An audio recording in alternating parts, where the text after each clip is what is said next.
샬롬. 오늘의 말씀지기 권석창 간사입니다. 복음서 중에서 요한복음을 보면 표적이라는 단어가 많이 등장합니다. 표적은 영어로 miraculous sign입니다. 기적적인 사인이라는 뜻입니다. 기적이 중요하지만 더 중요한 것은 명사인 사인입니다. 기적을 통해서 보여주시고자 하는 사인이 있는 것입니다. 오늘 본문은 세 가지 환상과 아모스와 아마샤의 대결 이야기가 등장합니다.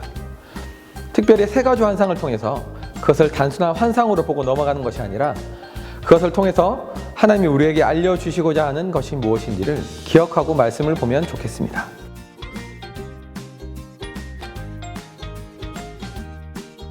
아모스 3장에서 6장은 북이스라엘의 죄악을 고발하고 그에 따른 하나님의 심판을 다뤘습니다.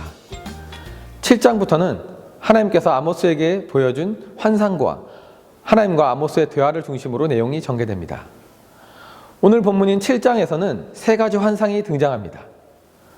처음 두 환상은 아모스의 간청으로 하나님의 뜻을 돌이키시지만 세 번째 환상은 아모스의 간청이 없고 그대로 다가올 심판으로 선포됩니다. 처음 두 환상은 야곱을 언급하고 세 번째 환상은 이스라엘을 언급합니다. 그런 후 아모스와 아마샤 이야기로 넘어갑니다.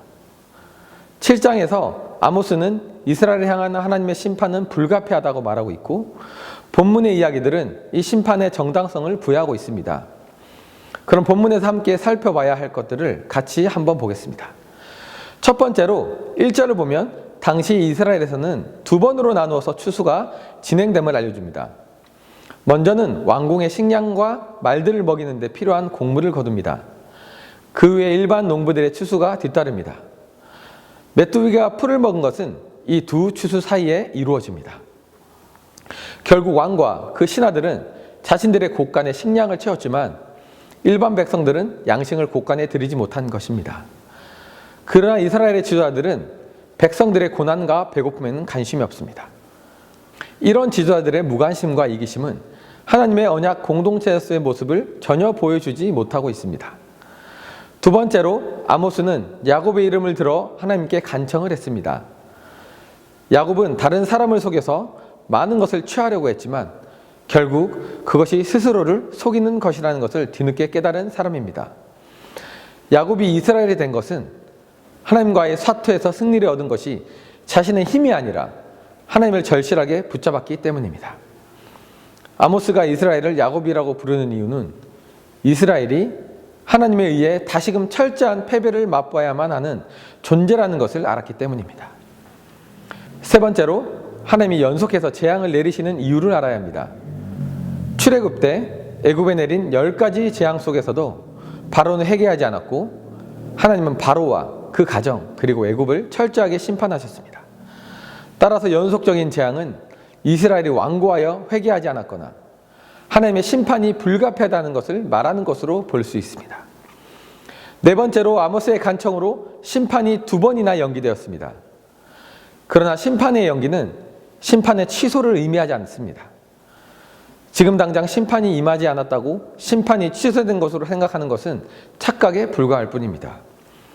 하나님의 심판이 선포되었을 때 하나님의 은혜를 구하거나 죄를 뉘우치고 회개해야 하는데 아모스서에서는 그런 모습이 전혀 보이지가 않습니다. 다섯 번째로 이스라엘은 언약 백성으로서 그 백성다운 삶을 살아내야 하는데 그러지 못했습니다. 그들은 하나님이 자신들의 하나님이고 자신들은 하나님의 백성이라고 굳게 믿었습니다.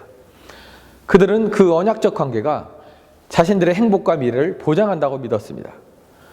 그러나 언약궤를 가지고 있다고 해서 전쟁에 무조건 승리하는 것은 아닙니다. 다림줄 환상은 이스라엘이라는 담장은 이미 기울 대로 기울어져 있다는 것을 보여줍니다.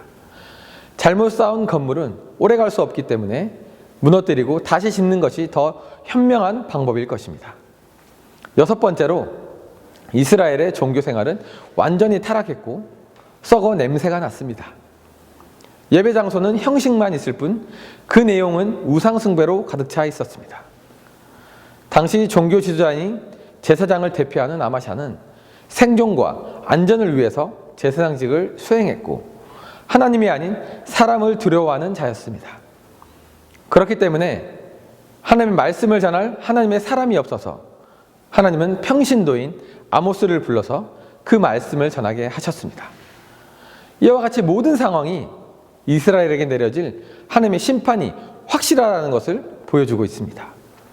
이 모든 이야기를 그들의 이야기로만 들어서는 안 될 것입니다. 하나님은 우리를 하나님의 백성으로, 영적인 지도자로 부르셨습니다. 우리는 이스라엘의 모습을 반면교사 삼아야 할 것입니다. 오늘 하루 우리는 이스라엘에 대한 심판의 정당성을 보여주는 6가지 이유를 살펴봤습니다. 이 말씀에 비추어 우리의 삶을 잘 돌아보고 하나님의 백성으로, 영적인 지도자로서 어떤 삶을 살아가야 할지 고민해보는 오늘 하루가 되기를 기도합니다.